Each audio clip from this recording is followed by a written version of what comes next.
Hello everyone, इस video में हम क्लास 9 सीबीएसई सब्जेक्ट एआई की unit 3 maths for AI cover करेंगे। इस यूनिट में हम सबसे पहले देखेंगे कैसे मैथ्स एआई से रिलेटेड है और कौन-कौन से मैथ्स के कांसेप्ट्स हैं जो एआई में यूज होते हैं। उसके बाद हम इन्हीं कांसेप्ट में से दो कांसेप्ट स्टैटिस्टिक्स एंड प्रोबेबिलिटी के एप्लीकेशंस देखेंगे। तो let's get started. Now first let's see कैसे मैथ्स एंड एआई एक दूसरे से रिलेटेड है।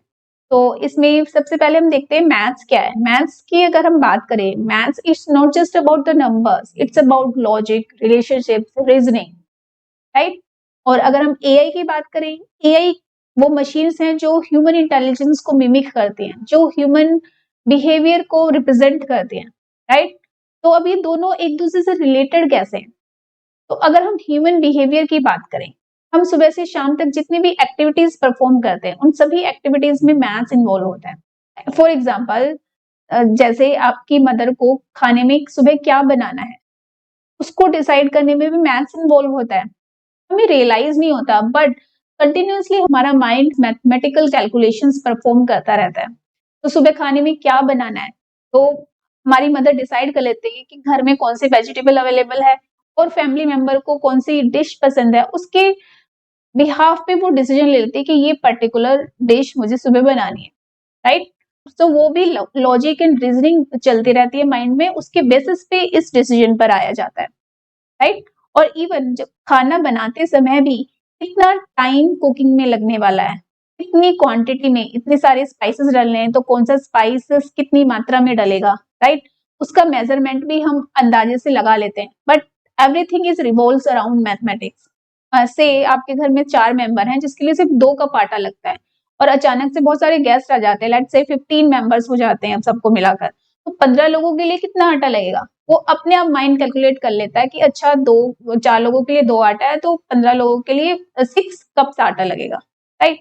नाउ से आपको अपने घर में पेंट करवाना है, तो पेंटर जब आएगा तो आपके रूम को एनालाइज करके ही बता देता है कि इसमें इतना पेंट लगेगा, क्योंकि वो वॉल्स को देखकर बता देते हैं कि एक वॉल में 100 स्क्वायर फीट का स्पेस है, से 10 बाय 10 की वॉल है, तो उसमें 100 स्क्वायर फीट का स्पेस है, तो उसमें से 1 लीटर ही पेंट लगेगा, राइट। तो इसमें भी देखा जाए तो मैथ्स इन्वॉल्व है, राइट।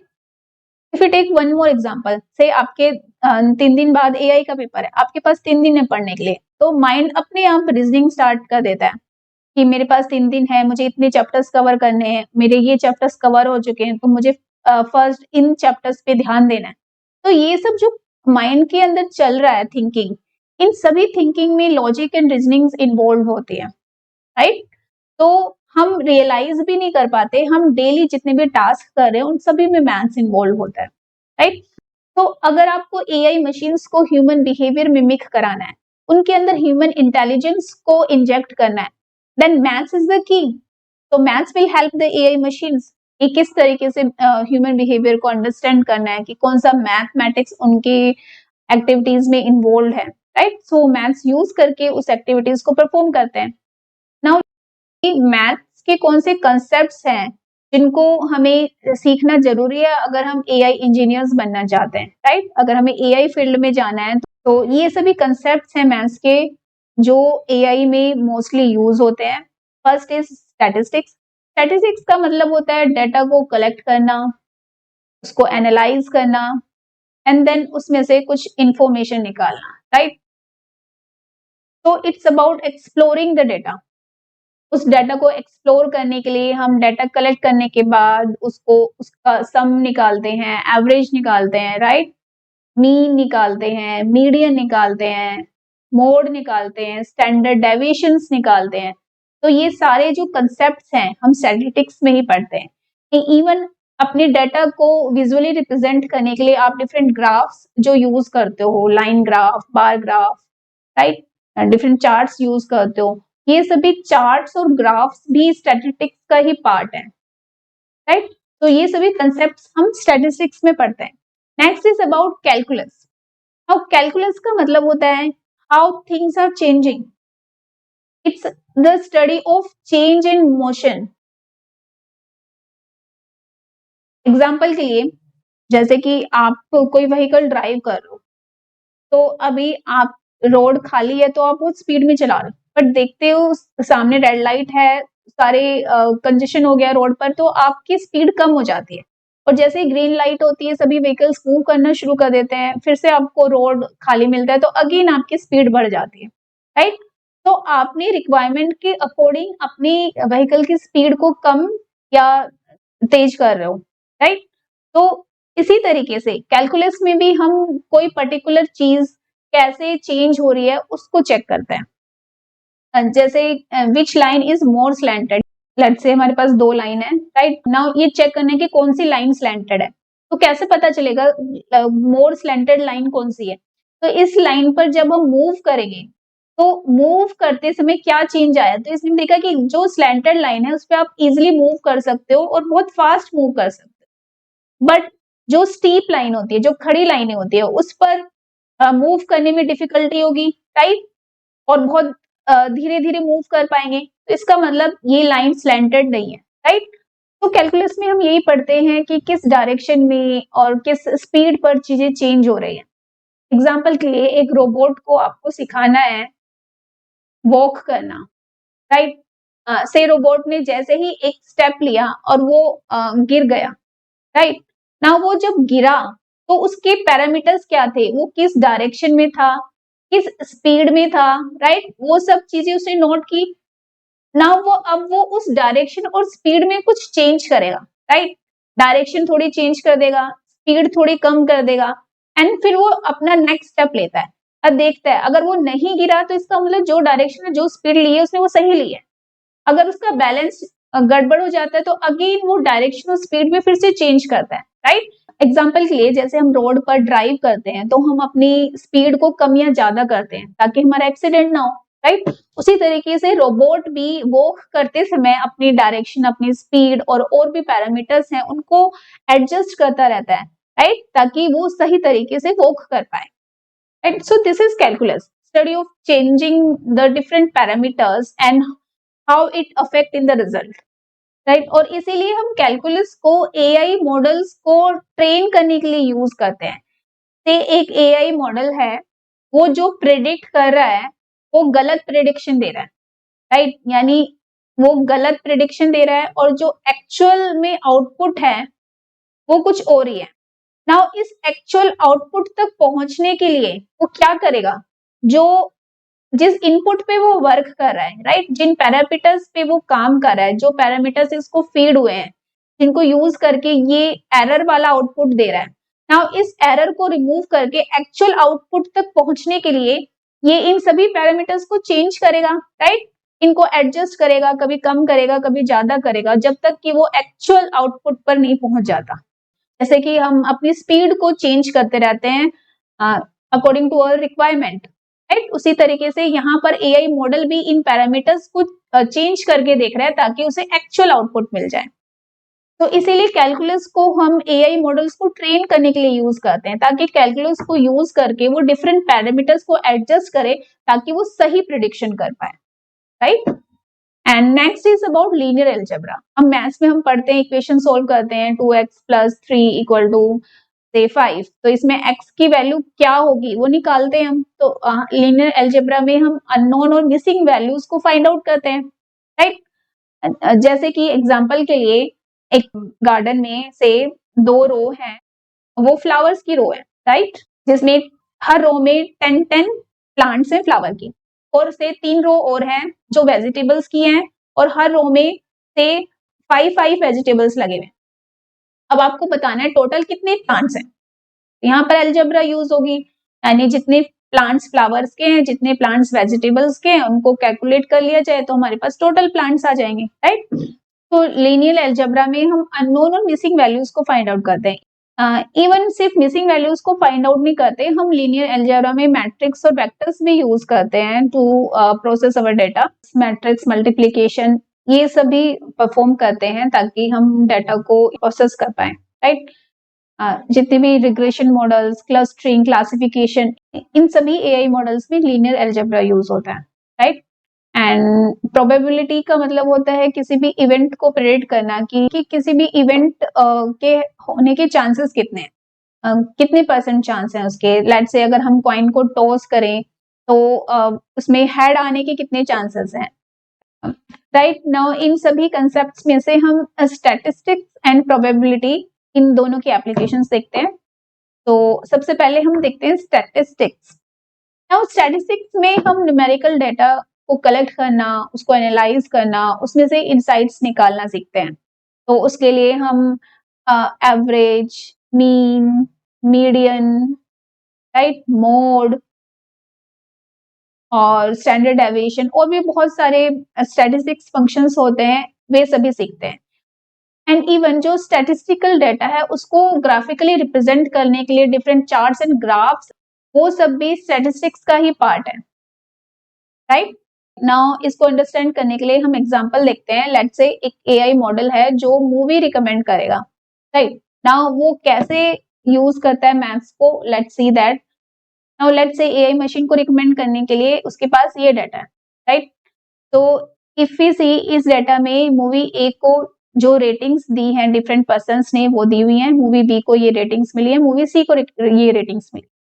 नाउ अगर आपको इन तीनों में से कोई मूवी रिकमेंड करनी होती तो आप कौन सी मूवी रिकमेंड करते? तो हम ये रेटिंग्स एनालाइज करते। Now if you see movie A को 2 5 स्टार रेटिंग मिली है और मूवी बी को 1 5 मिला है, मूवी सी को 1 5 मिला है, तो हम कह सकते हैं मूवी ए रिकमेंड करेंगे। बट अगर हम मूवी बी को देखें तो इस मूवी को एक भी 1 स्टार नहीं मिला, सभी जो स्टार रेटिंग है वो 1 से अबव है और उसमें भी 4 स्टार रेटिंग 2 है, राइट। तो इस तरीके से देखा जाए तो मूवी बी ज्यादा अच्छी है। नाउ लेट्स सी एआई कैसे रिकमेंड करेगा। नाउ एआई इसमें मैथ्स यूज करेगा, नाउ मैथ्स में वो स्टैटिस्टिक्स यूज करेगा, राइट। उसमें वो हर मूवी का एवरेज निकालेगा।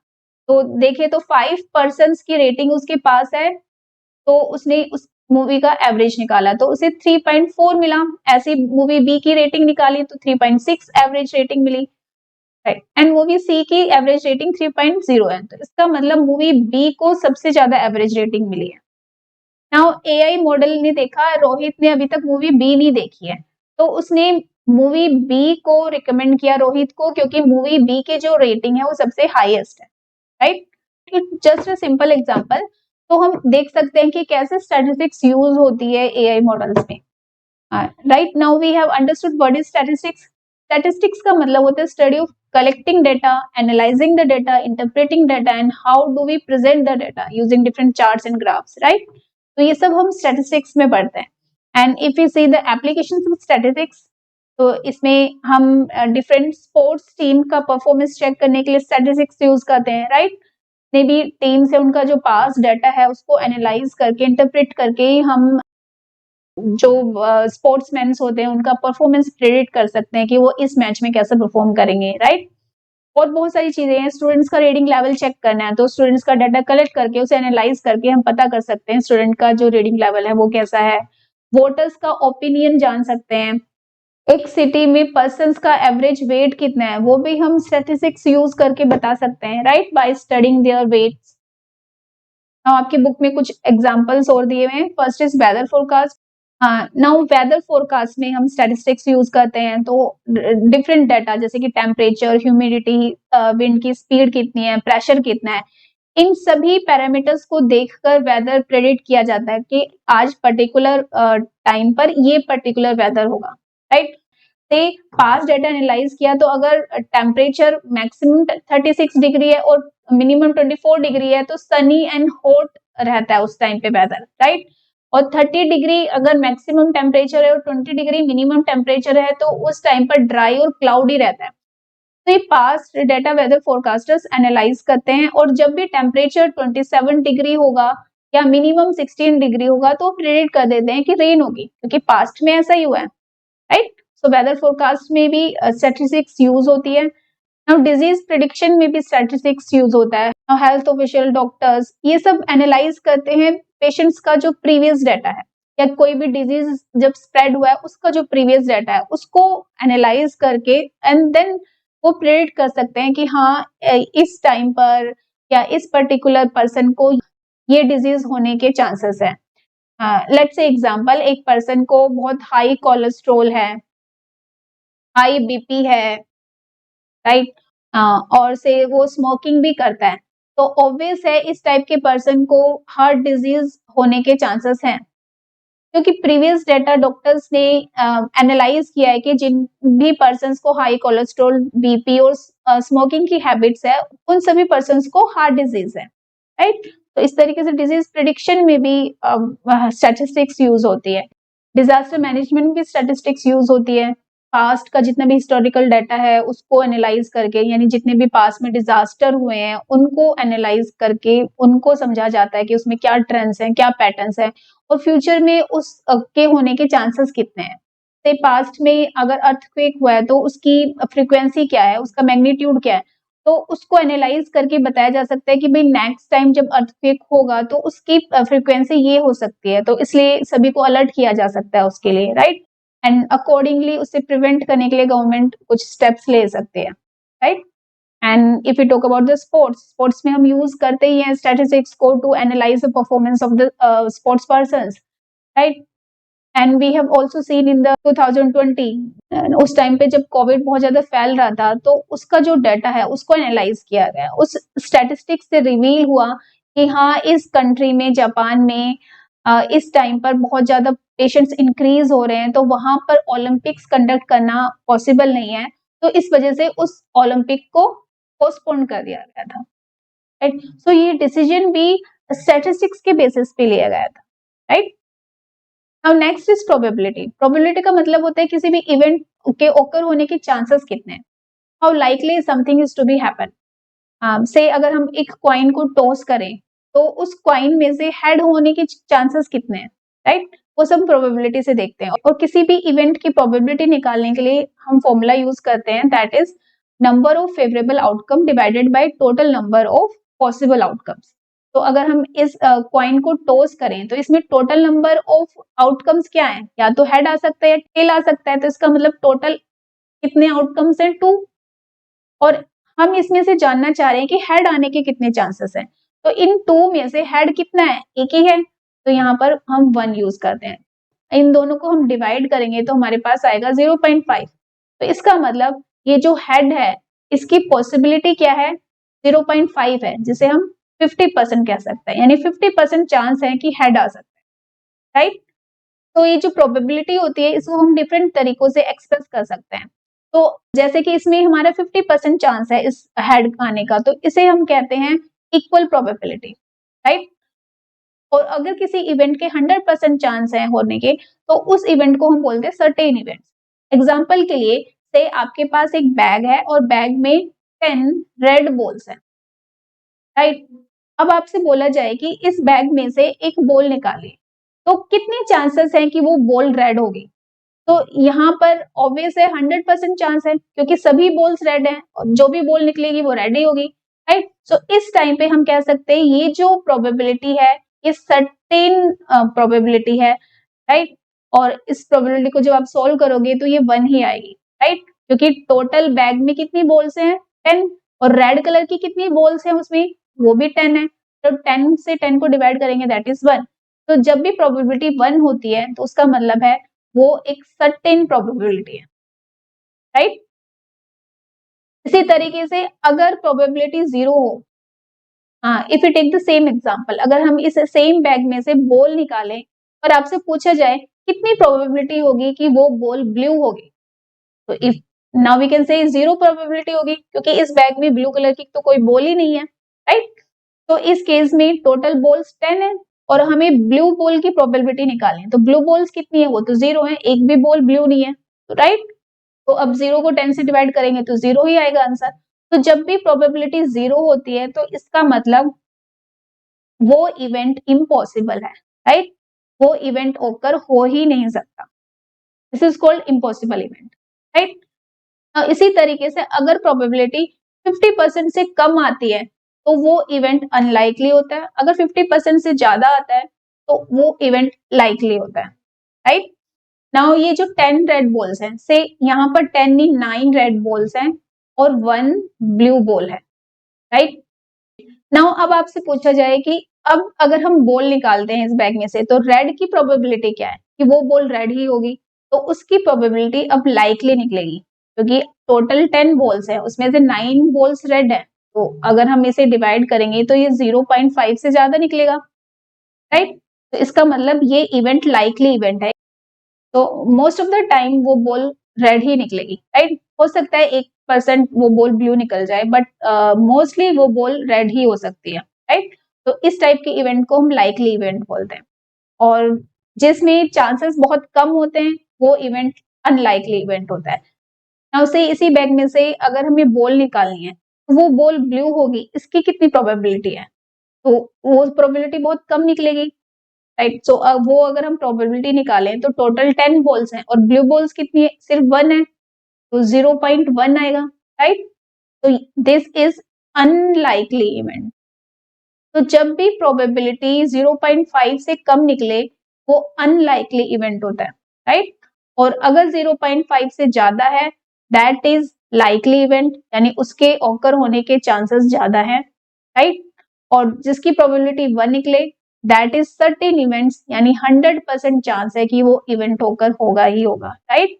और अगर प्रोबेबिलिटी 0 निकलती है तो इसका मतलब वो इम्पॉसिबल इवेंट है, उसके ऑकर होने का कोई चांस नहीं, राइट।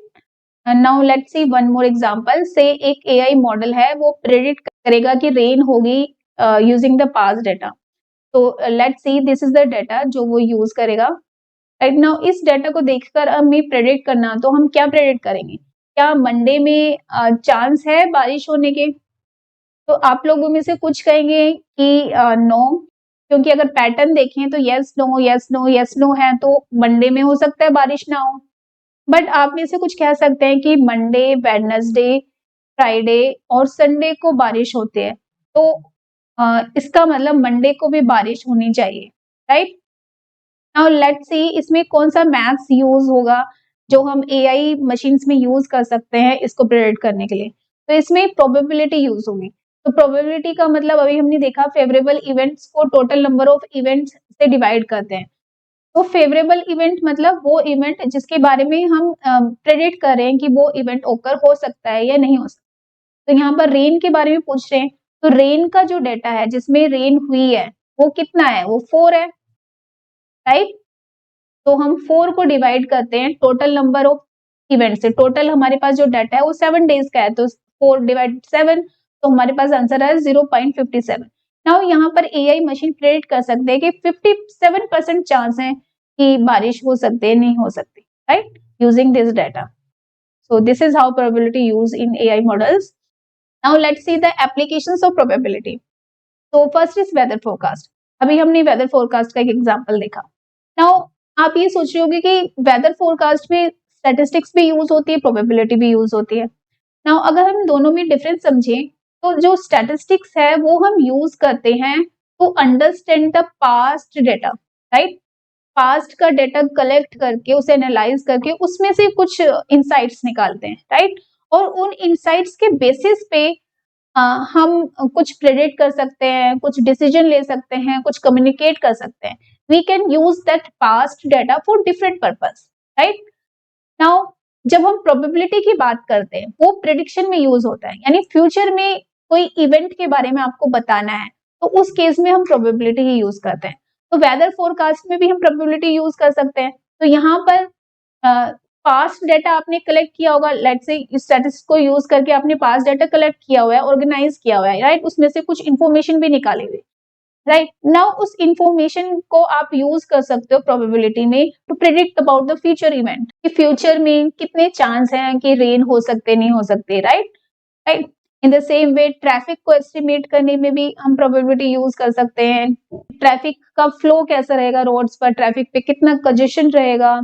से वीकेंड पे कोई बड़ा फेस्टिवल है तो हो सकता है ट्रैफिक बहुत ज्यादा मिले आपको रोड पर। टाइम, लोकेशन और वेदर कंडीशंस के बेसिस पे प्रेडिक्ट किया जा सकता है कि ट्रैफिक के बारे में कि कितना ट्रैफिक रहेगा रोड पर। डिजास्टर मैनेजमेंट में प्रोबेबिलिटी यूज करके हम बता सकते हैं कि फ्यूचर में इस पर्टिकुलर रीजन में ये पर्टिकुलर डिजास्टर होने के चांसेस कितने हैं। रेनी सीजन में फ्लड होने के चांसेस 30% बढ़ जाते हैं, तो इससे रिलेटेड फिर प्लानिंग की जा सकती है, वहां पर रिसोर्सेस अवेलेबल कराए जा सकते हैं, सिटीजन्स को अलर्ट किया जा सकता है, राइट।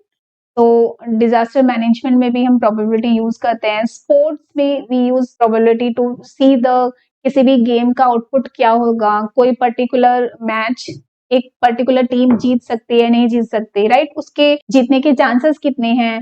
एक प्लेयर का परफॉर्मेंस कैसा रहेगा इस मैच में, ये सभी प्रेडिक्शन की जा सकती है स्पोर्ट्स से रिलेटेड। सेल्स एंड मार्केटिंग में भी हम प्रोबेबिलिटी के थ्रू डिफरेंट चीजें प्रेडिक्ट कर सकते हैं। से कस्टमर्स ने किसी प्रोडक्ट को अपने कार्ट में ऐड किया तो 50% चांस है कि वो कस्टमर उस प्रोडक्ट को बाय कर ही लेगा, राइट। और से अगर कोई एड कैंपेन चलाया किसी कंपनी ने और उस एड पर से कुछ 10% लोगों ने क्लिक किया तो 10% चांस बढ़ जाते हैं कि हो सकता है आपके प्रोडक्ट्स खरीदे जाएं, राइट। तो इस तरीके से we can see different fields में हम प्रोबेबिलिटी यूज करते हैं to predict different events. And if you see जितनी भी प्रिडिक्शंस होती हैं वो डेटा की बेसिस पे होती है और ये डेटा पास्ट डेटा होता है, राइट। तो इसका मतलब प्रोबेबिलिटी स्टैटिस्टिक्स पे ही बेसिस होती है एंड इस स्टैटिस्टिक्स के थ्रू पास्ट डेटा को एनालाइज किया होगा, उसमें से कुछ इंफॉर्मेशन निकाली गई होगी, राइट। उस इंफॉर्मेशन को यूज किया गया होगा to predict the future events, right? I hope you understood these two concepts, statistics and probability. Now that's it for today. I'll see you in the next video with some new topic. Like and subscribe the channel. I'll see you in the next video.